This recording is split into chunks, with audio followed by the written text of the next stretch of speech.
Welcome to Serenity Rising Healing with Cancer. I'm Bron Watson, and I want to welcome you to not just a podcast, but to a community. A new way of seeing, feeling, and walking through the chaos of cancer. Today's guest is Sally Milliss, 61, adventurous, full of life, and unapologetically herself.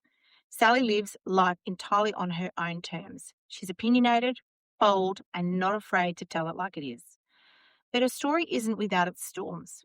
She lost her first husband to motor neuron disease while raising their baby son, and years later faced her own breast cancer diagnosis, an experience that challenged her in ways she could have never imagined. Through it all, Sally has built a life around resilience, curiosity, and gratitude. She started multiple businesses, works as a hospitality consultant and coffee roaster with her brand Road Trip Roasters, and is always chasing the next great idea or adventure. Sally says she's been lucky enough to have 2 second chances, one with her life and one with a wonderful man who loves her, and she's truly grateful for both. So welcome, Sally. It's so good to have you here. Hi, Bron. Nice to be here. Thanks for having me. So we're here. So we'd love to just share with our audience around the chances that you've had and the fact that you've been through caring for your first husband through an 8-year period, and obviously him passing away and your son only being 8 at the time, and then breast cancer. So you've been the carer and the patient. So tell me about the story. How did we get to here? To this point in time, I think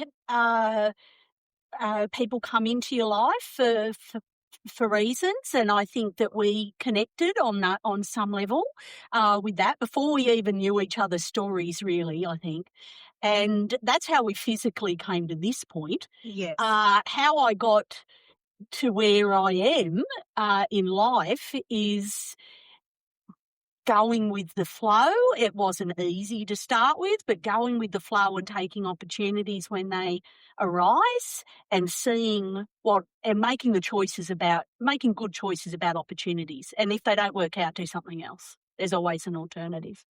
Right. So we'll get back to part of your story. So obviously, as we know, I use the word serenity. So serenity, of course, is for me a moment in time that I can be completely present as a being, not a human, but a being. So tell me around, do you have your own word for serenity? What would you describe as your word or your saying? I think it's peace of mind. I think it's being comfortable with the choices that you've made and just accepting of what those choices have brought to you and how you cannot do anything about the past.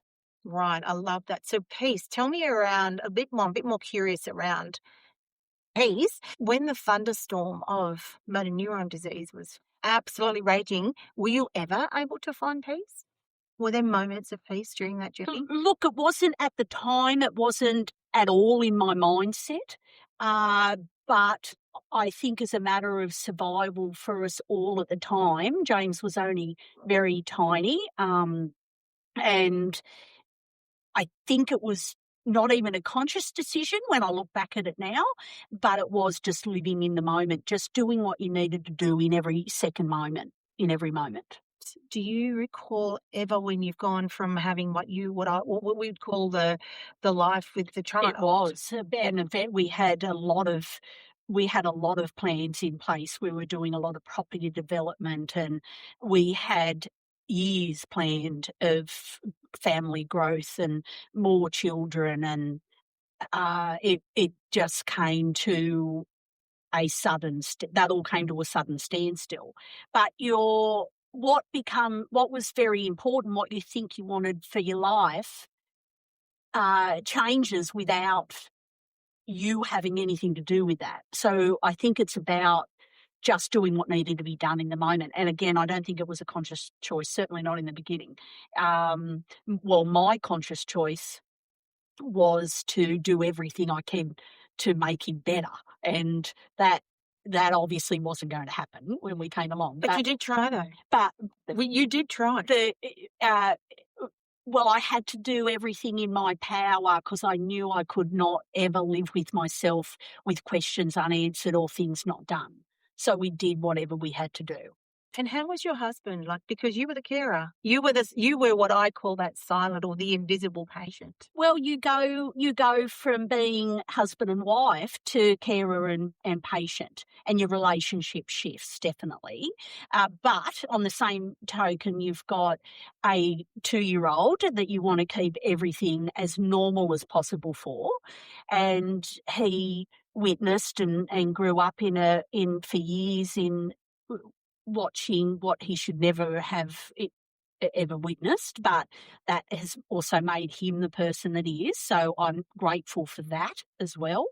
So I don't know whether it was anything conscious at the time, but I think when you're thrown into that, you do have to, you live in the moment, whether you've chosen to or not. But your strength, you use the word in your bio, which is resilience, your Yes. tenacity. So at Yes. some stage, there was a decision subconsciously probably around, well, it was almost like serenity. What can you change and what you can't? And you 100% went for looking for every opportunity Oh, it to was all consuming. support your husband. Yes. What was his name, may I ask? Steve. Steve, to support Steve in giving him the best Absolutely. life. I don't know. That's so cliche Yes. because where I'm coming from, where I'd like to get to is, what would you tell someone if they were experiencing this? How do you get through that? What made you step up, not step sideways? I don't know really. I have to say that it was just the person I think I was always, and I think life throws you or deals decks that you have to play, and that's just what I did. I had this conversation with my son, who's now 30, the other day about how did you do it, Mum? And I don't think if you had pre-warning you would be able to do it. I think you couldn't put words to it, and I think you'd probably give some thought to running as far as you could in the opposite direction. But Steve was the love of my life, and my husband now, Tim, is my second love of my life, and that doesn't just take away from what Steve and I had. And it doesn't belittle what Tim and I have. So I've been given a second chance, and I'm very, very grateful at that. I love that. I love that. So now that if we keep moving along, you're now in your 40s and even into your 50s. Was pace still a part of how you've lived? I think particularly that I had James to keep, I couldn't fall apart for, and I had to show him that resilience and just getting on with it was that very stoic. I had to show James that that's what you needed to do. We just sort of got on with it. But what about yourself? So you're looking after James, you're being the stoic Sanders. What about you? I think it's finding things that calm your soul. Love that. And for me, that was not trying to do it all anymore. So prioritizing James and raising James and just keeping things very simple, very simple. I love that. I absolutely love that because what comes to mind when I hear those words is you learnt through tragedy of what's important and what's not, and what's doable and what isn't, and what you needed to let go. Absolutely. We were just on our way. I had great, maybe not Steve so much. I think he was just he was just dragged along with my ideals. But yeah, Dale, whatever you want was his greatest saying. But I had life really planned. And what happened, there was no planning in that, and you couldn't plan yourself out of that. So it was sort of like, I can understand 100. Some days it could have been just yesterday, but I think that you do find what is very important, and it was forced on me, but I really ran with it, and I still do that now. It's but it doesn't diminish from your your dreams and I've started businesses since and done a whole heap of things, but it I think you just accept more what is in store for you. So some of it's under your control and some of it's just not, and just roll with it when it's not. So I love that. Well, isn't that what Serenity is about? yeah. So moving along, you've now become the patient. Well, in recent, well, not so much recent, but in terms of cancer treatment, it's still relatively recent. It is. I'm still undergoing treatment. Thankfully, it'll be 4 years this coming December. So I have the type of cancer that I had was a lumpectomy, and I got it very, very, very early. My instincts told me that something was wrong and that I needed to do something about it. Did you feel it, or did you just have an instinct? It was a total instinct. Funny you say that, because I had an instinct.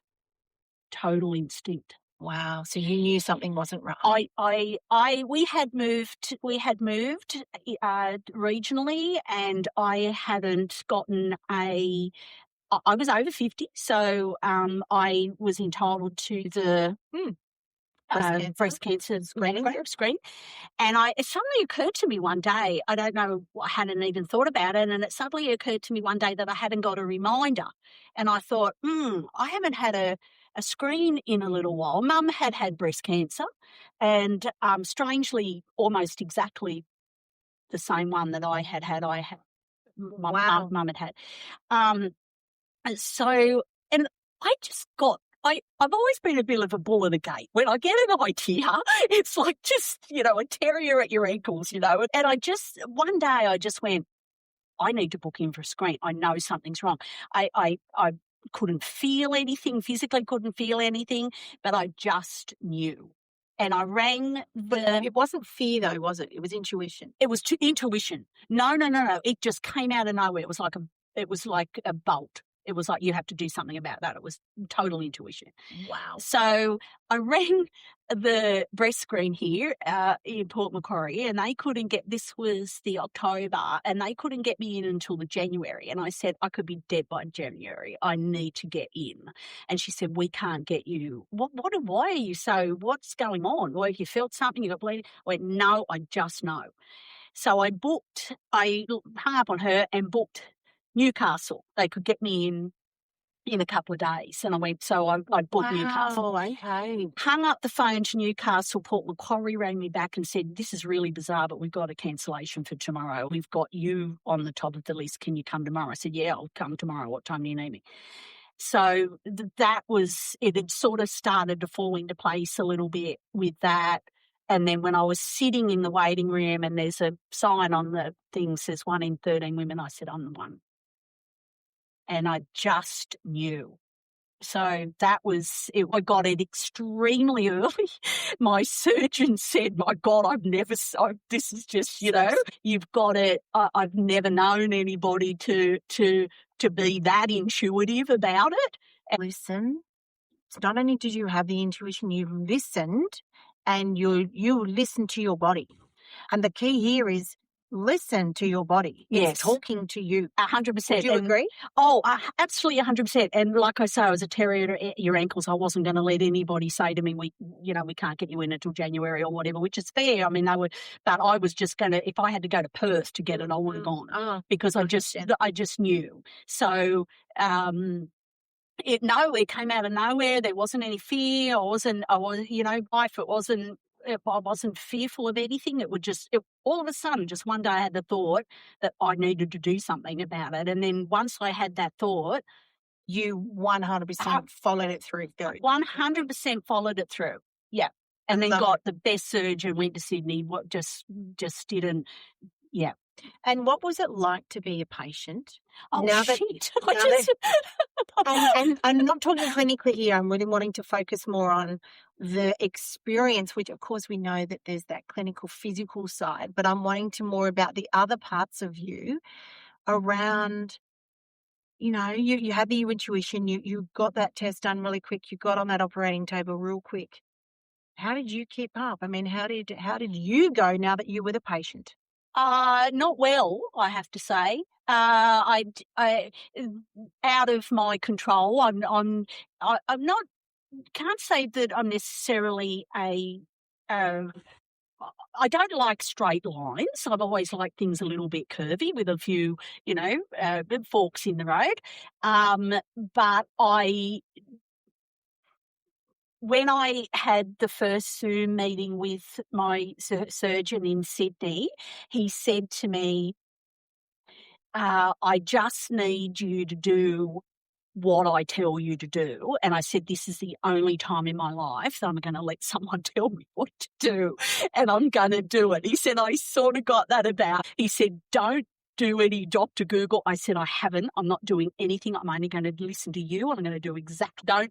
Don't Dr. Google at all. And I never have and never have since. And I just said to him, I'm just going to give it over. I'm going to give it over. This is not my expertise. You tell me what to do. And that would have been quite an interesting thing for someone who's always run the ship. How did you feel about that? I mean, you willingly did that. You made that decision. How did that come about? I think I was very comfortable with making that decision, actually, because this was, to me, it was this was serious stuff. We weren't playing around now. We're not talking about, investing in shares and risking $5,000. We're talking about we need This is your life. This is my life, and there's no way known that I was going to leave my son, who was mid-20s, he's not a baby, but without another parent. No. So there was a big driving force. It was a huge driving force, but very difficult to give over for somebody like me. But surprisingly, I surprised myself and felt very calm about that decision. It was giving over into someone else's hands. So you did exactly what you were told. I did exactly what I was told when I was told to do it. Yeah. And did you add in? Are there things that you added in for yourself? Like what sort of decisions were you making around? Because that's obviously the medical side of things and the process that we all get put into. Were there things that you? Well, look yes. Look, at the time we were with that dreaded C word. COVID was upon us, and there wasn't. I was running cafes at the time, and we were closed, and I had a lot of quite a bit of stress around that with income and such. But I think it also taught me very, very quickly that all of that made no sense at all.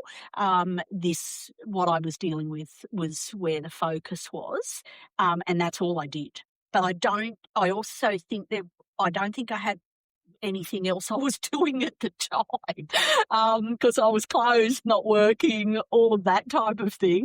And so the timing could have played a part in that, but. Yeah, because obviously it's completely different when you're the patient and you're the one who's used to making decisions to suddenly be put into a system where the decisions for you were what you felt handed to somebody else and you went along with that. Yes, very, very difficult for somebody like me. But by the same token, strangely calming. Do you think it was that word peace coming through there perhaps? Because you'd made peace with yourself because it's not that because there are people who do there are people who do want to control the situation, right? So we understand that. And I'm absolutely for self-advocacy and for patient advocacy, as we all know. But, it's a strange thing, isn't it? Look, again, I don't think if I'd had prior warning, I would have known what I would have done. I probably had asked beforehand. I probably would have said, I'm going to do a deep dive into research and I'm going to choose this and I'm going to do that. And that is not how I did it. But if I'd been asked how I would if it was ever upon me, that's probably what I would have done. Wow, interesting. So you actually done something completely different, which is Completely different. the exact thing that was right for you. The exact thing that was right for me. Everybody's situation is different. Everybody's choices are a bit different. But it was the one and only time in my life that I let someone tell me what to do, and I happily did everything they told me without question or fight. And made peace with yourself. Oh, absolutely. It was wonderful in terms of that. I think that's a really interesting thing here, that instead of you, because the thing that I'm hearing, and correct me if I'm wrong, which is I think that perhaps when we are out there to control, because that's what we do, because that's how we've been brought up, or that's how especially as a business owner, yes, when everything lies on your shoulders, yes, there's got to be someone has to take the fall, someone has to take the success. So we're used to being the person to now suddenly going, you know what, this is the exact thing that I need to do right now, and no second doubting. So what we want to think about is our listeners. And so if you were to go back to yourself, because I think we make the right decisions for ourselves, is there anything that now that you've been through the carer's role and now the continuing as the patient roles, because we were having a conversation, wasn't it, before we came in here, around the fact that the toxic positivity and how people go, oh my God, you finished, fantastic, well done you. And it's not over.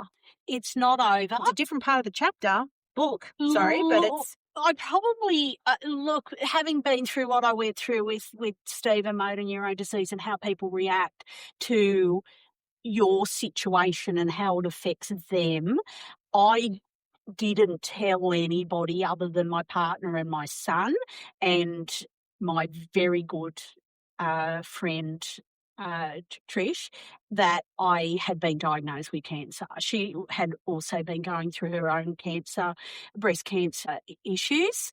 So only Tim, James and Trish knew, and I made a conscious decision not to tell anybody until I'd come out the other end, because I did not want to have anybody else's thought process that hadn't walked in my shoes telling me how I should feel and what I should do after having been through all of those things with what had happened with Steve. So, and had people been telling you? Yes. So tell us a little bit more about that and how there are certain words that you just do not have in your house, and how to speak to someone, because now that I think it's very, very important for all of us to have awareness on how we speak to ourselves, but also to speak to other people when they're going through whatever kind of adversity.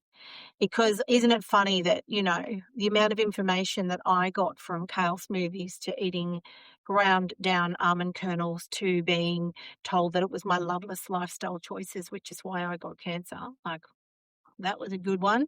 And things have stayed with you because you can't unhear those things. You Tell us about what would be your advice, or what words would you say of comfort to the carers, to the patients, to the people listening, because this is for everyone. What do we say or not say? Oh, well, probably one of the things not to say is I know how you feel. Even if you've been almost exactly where they are, you do not know how they feel. How you feel is very different to how they feel. Their experience of the situation is very different. So if one person said at the time I could not fathom hearing I know how you feel from somebody, because I think I probably would have punched them in the nose because I seriously do not know how I feel, no matter what had happened. Now, my very good friend Trish, that had been going through her own, I knew would never say anything like that to me, because she had the same. I think she just went, "Oh shit, Sal." And I think, you know what can I say? That's acknowledgement. That's all we can do. All you can do. Got to acknowledge. So I think when you're talking to somebody that is going through whatever it may be, I think the best thing you can do is just go, "Oh shit, what the hell?" and just let them talk about it if they want to, or if they don't want to talk about it. But offering some form of advice is is just not right in that situation, I don't feel. I go, my Aunt Sarah, she survived. Yeah. Great, but I'm not your Aunt No, Sarah. no. It just Even down to like when Steve passed, how people are, he's in when we were talking before, people are in a better place, or, two sayings. He's in a better place. You think he didn't want to be here with us and our 2-year-old? It's just, no. It did look. And the other thing, everything happens for a reason. Oh, I get yes. scared. Tell me how a 3-year-old gets brain cancer. Tell me what the reason is for that. Look, the only people that really say those sorts of things have never had anything of any real seriousness happen. Because when you have something of any real seriousness, you know there's no reason. There's no reason. It's not happening to make you a better person or to teach you a lesson. There are lessons to learn, but it's not happening for that reason. And anybody that says it has never experienced anything like that. Yeah. I have a saying, bad shit happens to good people. Every day of the week. Full stop. Absolutely. We don't need to worry about where it came from or what, I had someone ring me and say, Bron, you're going to need to change your life, because if you don't, it's going to come back.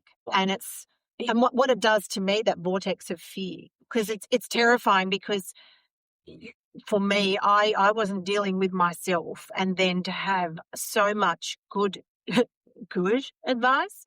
And it's not that I'm saying don't. I just feel if you're the friend, you're the family member, acknowledge. Don't pretend it's A, not happening, and B, you can't fix it. As a nurse, I can't fix these things. I can't even fix myself, damn it, So it's about making peace. But then I feel that's the best friend you can possibly be, is to just sit. Just sit in it. Just sit in it with them, and not. Look, I've come to know that people feel they offer you help and advice and guidance because it makes them feel better. Correct.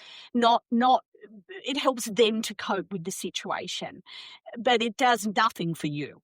Unless I have asked something specific, like I asked of Trish, how, what did she do for the certain side effects of, the radiation and what have you, that, like, specific things. But look, I came to the realisation that people offer you help and advice and guidance because it helps them cope. It's got nothing to do with you. Nothing to do. And the thing is, it's having the strength when you're so vulnerable already to be able to push back. So like, I imagine myself, I call it, with my kids, we call it the smile wave suit, where we are putting on a protective barrier from the well-wishers or the people who we don't want in our world.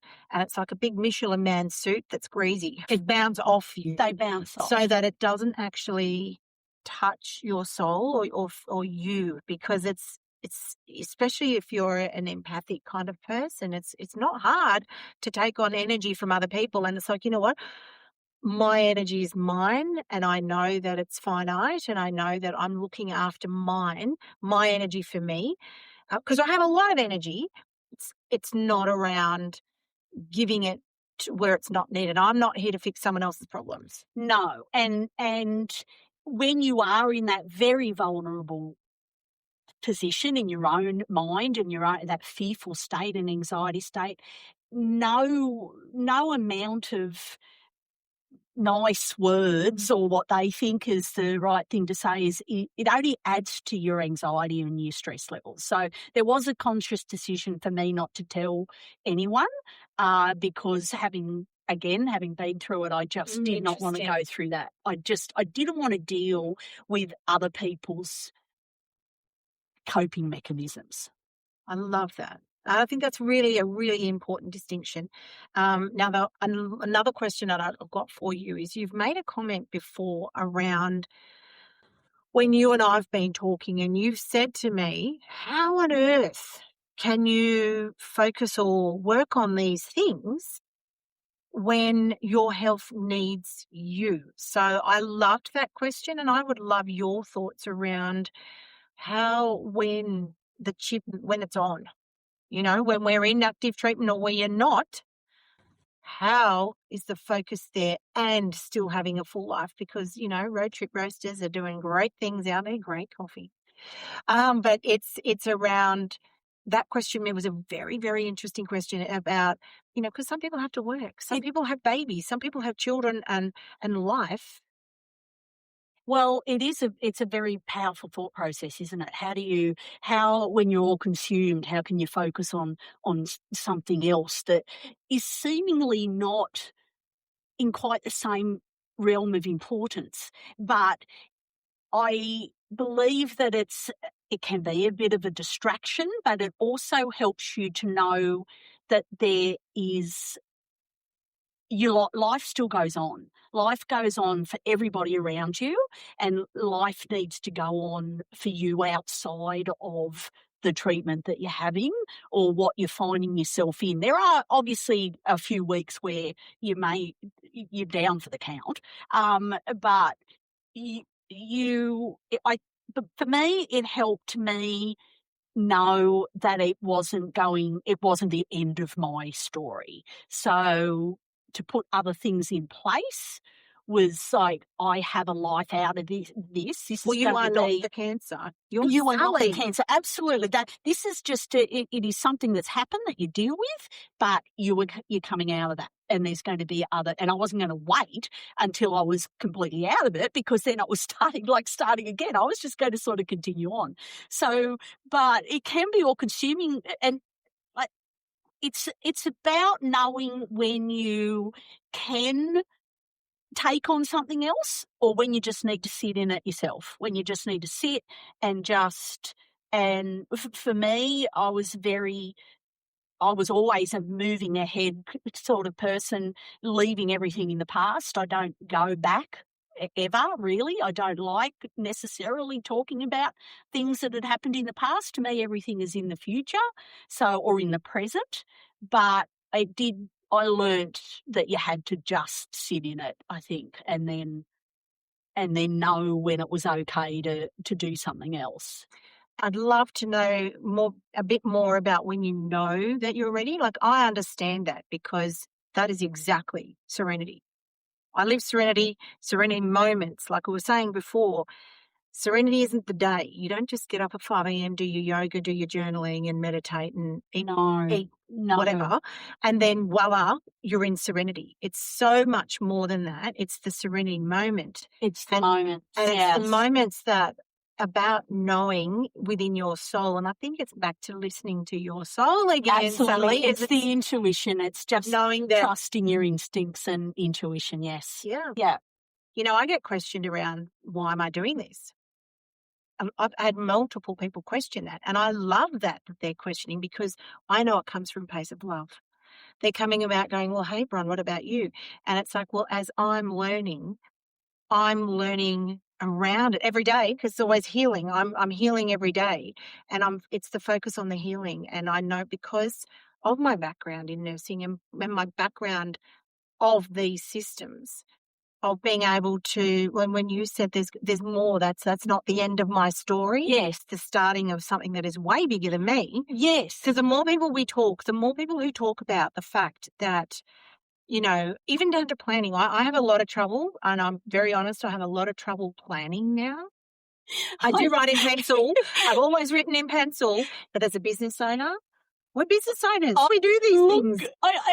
I'm laughing because procrastination was never in my vocabulary, but it is at the top of my vocabulary now.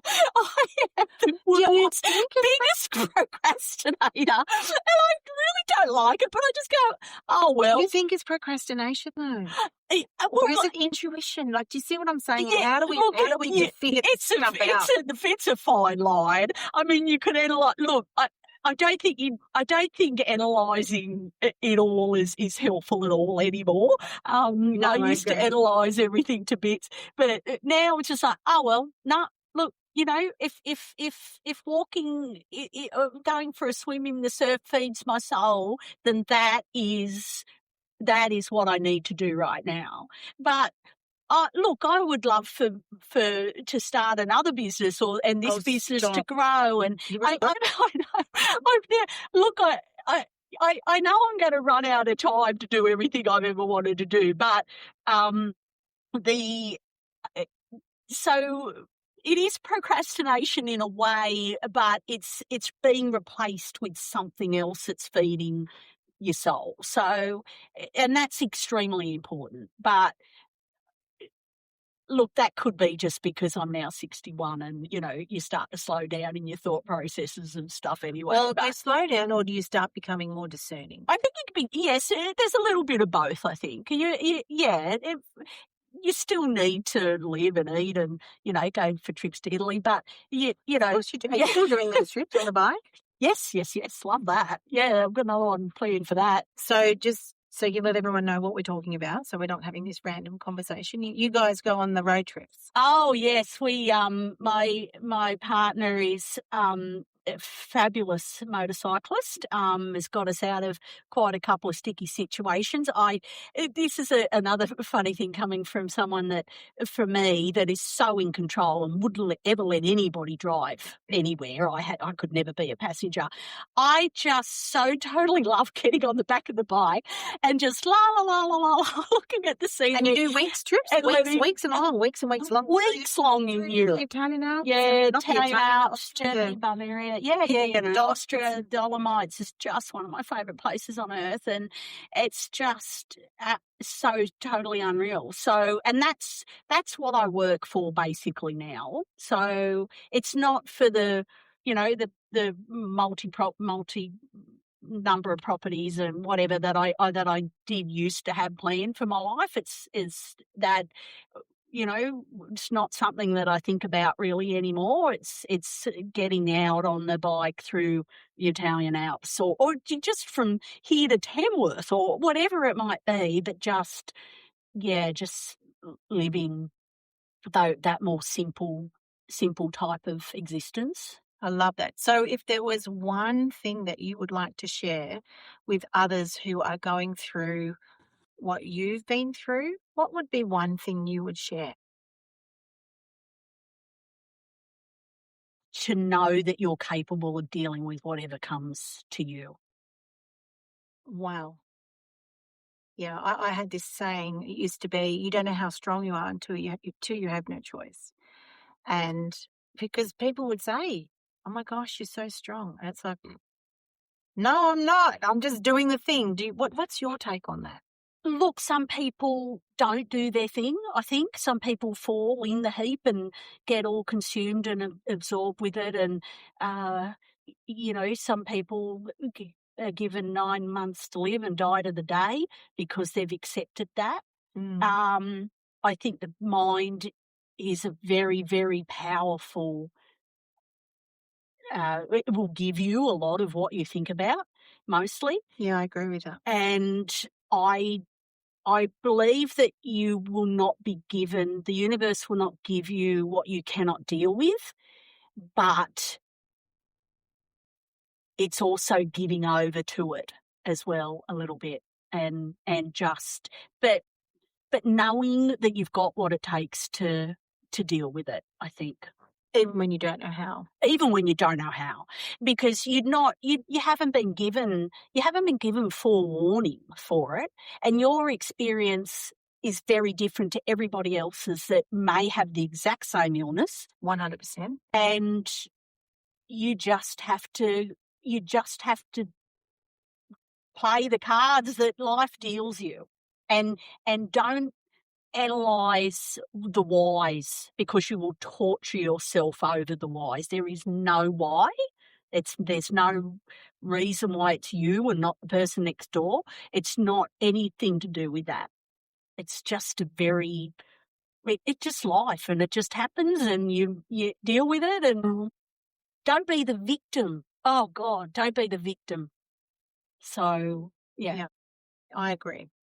And if that's where you're at, just know that it's just one moment at a time to grow to something else, because it doesn't happen in a moment. But the decision to go, what can I change? What is in my control? What is something that I can do for me this moment? Because the moments join together. They do. And as I say, the moments, the serenity moments, the moments become memories, and the memories are what we make every day count. Yes. But if we start with just the moment, we don't look at the memory and we don't look at the day, but we look at just the moment. And there's going to be days where there might only be one moment in that day, or there might not be any moment in that day, or there's going to be days where there's 3 or 4, it could be the whole day.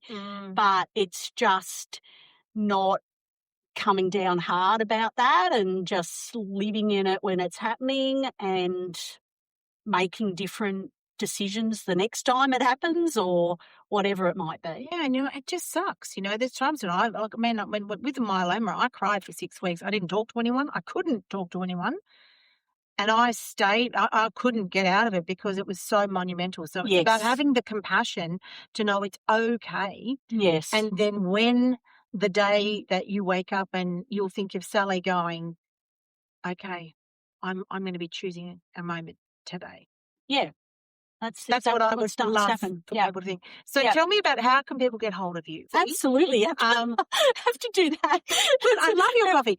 So, where can people It's a very healing component. You have to get the coffee. Coffee is healing 100%. Look, the littlest joys, don't deprive yourselves of something that is just can be such a small precious joy. So even if you like a cup of coffee, drink a cup of coffee. If you like to, whatever it might be, just go with that. So couldn't agree more. Yeah. Could not agree more. So we'll put your details below. Of course, yeah. So thank you.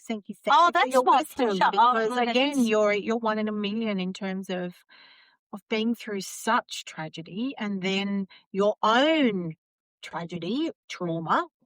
I think it's very tragic, some of these things, but it's then what happens next is the exciting thing. I think that's where, for you and us and your son, that's what's next. Yes, there's always a what's next.